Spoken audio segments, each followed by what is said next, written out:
Baiklah, selanjutnya bersama Kopral Santo akan kita bahas bersama tentang soal berikutnya yang masih berkaitan dengan konsep keseimbangan pasar. Silahkan kalian lihat soal berikut ini.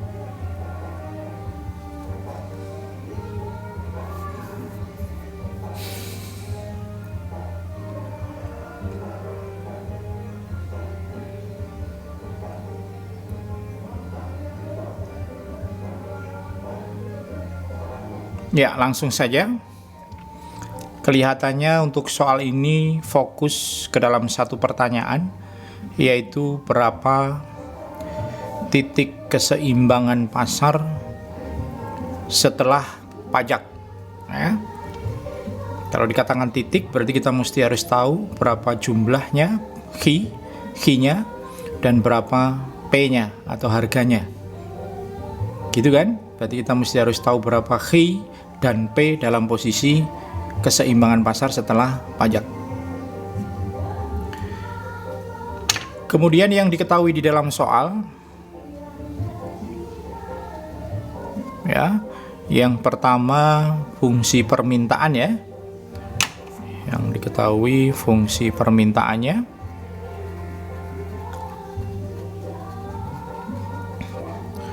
yaitu 2P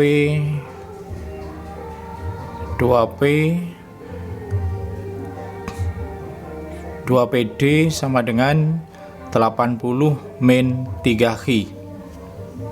Sedangkan fungsi penawarannya,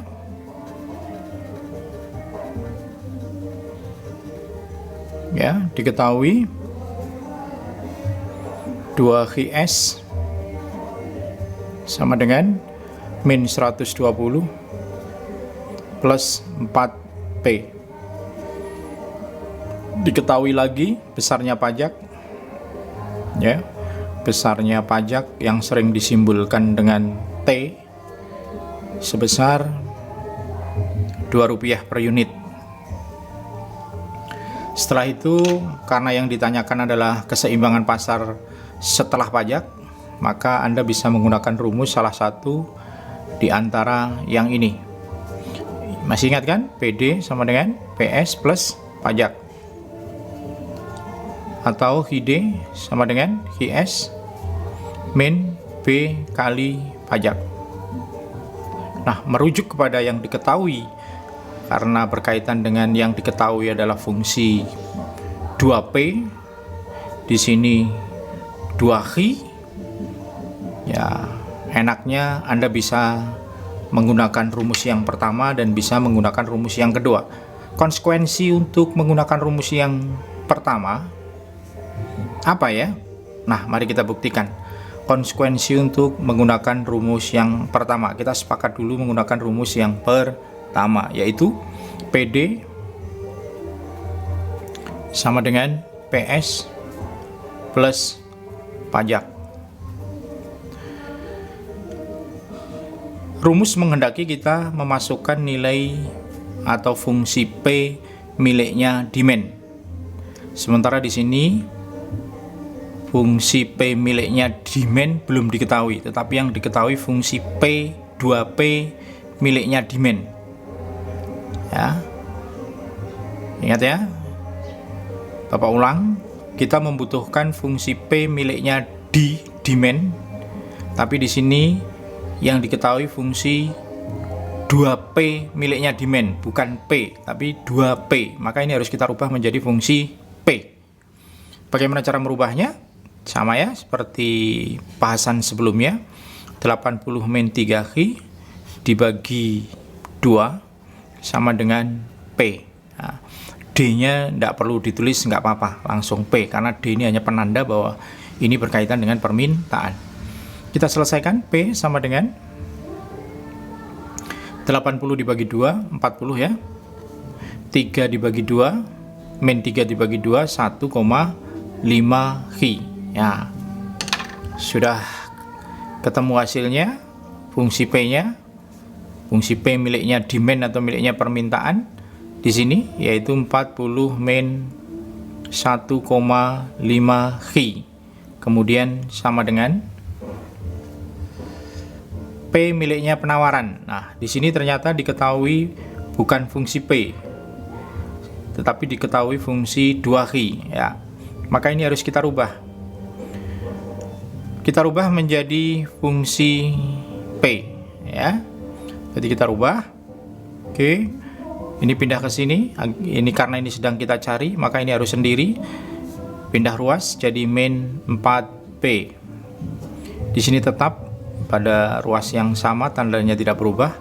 Ini dipindah jadi 2Q. S-nya nggak usah diikutin, nggak apa-apa, karena S di sini hanya penanda bahwa ini berkaitan dengan penawaran. Ya, kita selesaikan. P sama dengan min 120 min 2Q dibagi min 4. Maka P sama dengan min dibagi min plus ya, 120 dibagi 4. Hasilnya berapa? 112 dibagi 4 ketemu 30 ya berarti ya. Iya. Kemudian min dibagi min lagi, 2 dibagi 4 setengah ya, berarti min dibagi min plus berarti setengah. Sudah ketemu nih. Ya. Kita tinggal masukkan saja.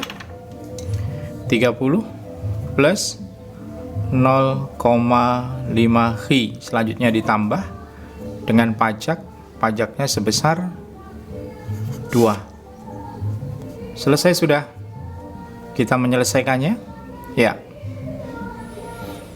Ini misalkan aja sekarang kita balik, tidak seperti pembahasan berikutnya yang di sini ditempati yang ada variabel Q-nya ya, min 1,5Q tetap min karena tanda tetap berada di ruas kiri ya. Ini yang kita pindah jadi min plus jadi min ya, 0,5Q. Kemudian sama dengan 30 tetap, 2 tetap, kemudian 40 pindah ke sini jadi min 40 ya. Min 1,5 ditambah 0,5 min 2Q ya. Ya. 30 tambah 2, 32 dikurangi 40 ketemu min 8. Ya kan? Maka Q sama dengan min 8 dibagi min 2. Q sama dengan berapa? Ya, min dibagi min plus 4. Selanjutnya kita akan mencari, ingat ya, kalau Q itu apa dek? Ya, jumlah. Kemudian kita akan mencari nilai P. Nilai P-nya berarti masukkan nilai Q ini ke dalam fungsi permintaan. Fungsi permintaannya tadi sudah kita rubah menjadi fungsi P, yaitu P sama dengan 40 min 1,5Q ya kan. Q-nya di sini dimasukkan ke sini. Ya kan? Berarti sama dengan 40 min 1,5 kali Q. 4 kan? Q-nya 4. Ya, 40 min 6. Oke, hasilnya berapa? 34 ya? 34. Ya. Betul, 34.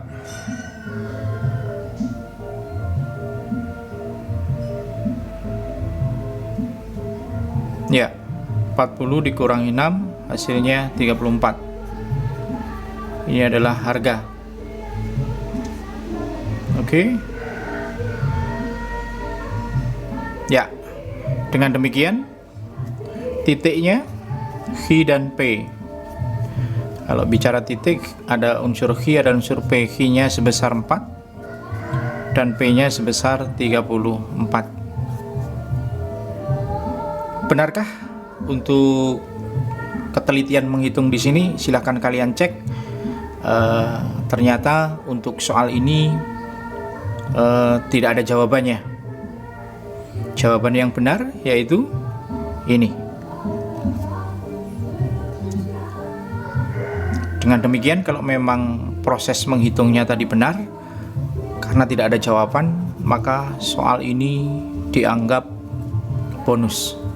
Nah, bagaimana ketika kalian menghadapi soal semacam ini? Ya, kalau dalam ujian nasional mesti harus dijawab yang mendekati. Karena khawatirnya kan ngeceknya pakai komputer, pasti ada jawabannya kan. Nah, tetapi kalau di ulangan harian, ulangan semester, ulangan tengah semester, kalian bisa komplainkan kepada guru yang bersangkutan agar menjadi dirujuk ulang, apa istilahnya ya, ditinjau ulang untuk soal itu. Tapi ada pula guru yang berstrategi untuk mengetahui kemampuan akademisi anak, apakah betul-betul dia memahami materi ini atau tidak, dengan cara membuat soal yang tidak ada jawabannya, sehingga akan terdeteksi ketika ada anak yang menjawab berarti dia ngawur. Tetapi kalau ada anak yang tidak menjawab berarti dia mengerti secara baik untuk materi yang bersangkutan. Demikian saran dari Bapak, semoga menjadikan pemahaman. Terima kasih atas perhatiannya. Selamat bertemu kembali di lain kesempatan dalam pokok bahasan yang berbeda. Tetap sehat, tetap tersenyum, dan salam merah putih.